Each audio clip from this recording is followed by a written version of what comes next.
Hello and welcome to another update video about Ethereum. So yesterday I made extensive explanations, talked about mindset and stuff. So in this video I just want to really talk about the next developments and what would be ideal and what my overall target is. So maybe just to focus on this particular correction here in which we are, my preferred view would still be that from the high at 2030, Ethereum came down in a wave A or alternatively a wave W. It doesn't imminently make a great difference. We then moved up here in a wave B, and that might be finished. I think we could get another leg up and I'll show you why. And then we should ideally see a move down into a wave C of a wave 2 correction, and that could happen very, very shortly. Bear in mind, this week will be probably very, very, well, interesting. In 3 days, we've got the Ethereum merge. Yesterday, in the member live stream, I talked extensively about that. Some people asked me why I'm not considering that in my TA. Well, basically because mixing something like that with technical analysis doesn't give you any kind of competitive edge. What would I be able to say about the Ethereum merge in terms of price movements? I can only really say that it probably is going to be a super volatile day, and maybe the days before that. And I mean, it is in basically 3 days. So that's when it's supposed to be complete. There is no price target it can give me. I can't really tell you if we're going to go down before the merge or if this is going to happen after the merge. I mean, the TA in itself is already challenging. Combining this with an event is always difficult. I mean, you could say a lot of that has already been priced in, and that we're seeing something like buy the rumor, sell the news. So that after the merge, when the positive sentiment fades a little bit, maybe, or when maybe people are a bit disappointed, I don't know, then you could see the crash. Or we see something like when the London hard fork happened, I think that was last August, we actually saw quite a bit of a pump around that time anyway. So it is extremely difficult. You can't really say that you can't say with certainty what the merge is going to do in terms of price. Even more difficult, you can't say when something is going to happen. So for me, we are going to stick with TA. We're sticking with the possibilities. We're talking about risk and reward, and eventually that is what the Elliott Waves allow us to understand, on which in which direction is the reward higher than the risk, and from which levels do I measure my risk. That is what they allow us to do, and that is what we can do really, and that is what can give us an edge in the market. But let's focus on the TA here. But what you need to know and pencil it into your diary, the Ethereum merge, it will be a very volatile and a very interesting day. So anyway, this is the ideal scenario. As long as we stay below 1870, 1880, we can focus here imminently on the idea that we should see that move down.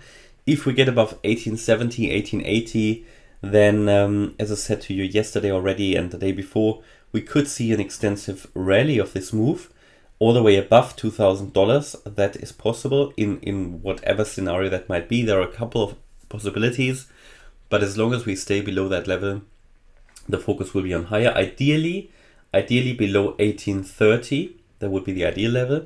We see that move to come down. That would be, again, the ideal level, and that should be an impulsive move down, because this is a corrective move up, and the next ideal level would be that impulse down in a wave C. And when do we know that this wave C is happening? The ideal level, by the way, is around the 1130 to 1330 level. That is down here, If we consider the current levels and we say, all right, we're already coming down from here. I mean, we saw yesterday a little bit of a reaction to the downside already. Then we're looking here at a target of, roughly, I would say $1,200, 1176. That would be a conservative target here to the downside. What would be a confirmation that we are coming down? in my opinion, an overlap with a drop below the 1685 level. That is a previous swing low here. If I zoom in, 1685 will be important. And ideally, but this would be mean to wait longer, every level is gonna give us more confidence. Ideally here an overlap with the wave A at 1605. That is a confirmation that we are coming down, probably in wave C. And as I said to you yesterday, there is a possibility that we are coming down in a wave C. This would be the ideal, preferred target and scenario. And after we then come into this area, we should see at some point an extensive move up in a wave 3. That would be very bullish. Or alternatively, and that is the alternative wave count here, that from the peak here, we are going to see a corrective move down in a wave B. That would be a corrective wave structure. And I'll give my best to identify that for you. So in a corrective price structure, we ideally wouldn't want to drop below, I would say, 1500. That would be a wave B, and then we would move up still in a wave C. That is a similar wave count as it would be possible for Bitcoin as well. I talked extensively about that. I talked in the Bitcoin video extensively about how you could trade something like this. So I can encourage you to take a look at my last Bitcoin video from yesterday. There was a bit of a talk about mindset and how to trade these things, also at key decision points. But this is possible. So overall, I would expect further downside, ideally also an impulse down in a wave C. It could be this is just a wave B and then a move C to the upside, possible as well. And I gave you the key levels for that as well. And I will give my best to identify it for you. Yeah, that's the thing. But the key is already below 1685.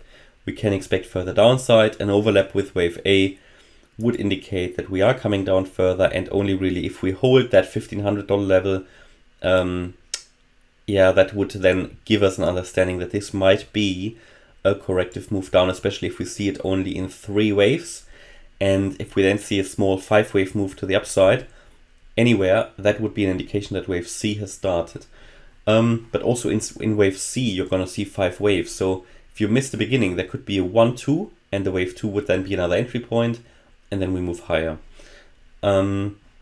Also, this particular move to the upside, even though we see quite a strong red candle, there is definitely a possibility that we push higher still in this move. Yeah, absolutely, because this move, and I go to the 1-hour chart, actually looks best with another 1-2 setup here. So if I had a 1-2 here, then a 1, 2, 3, 4, 5, that would finish off a wave 3.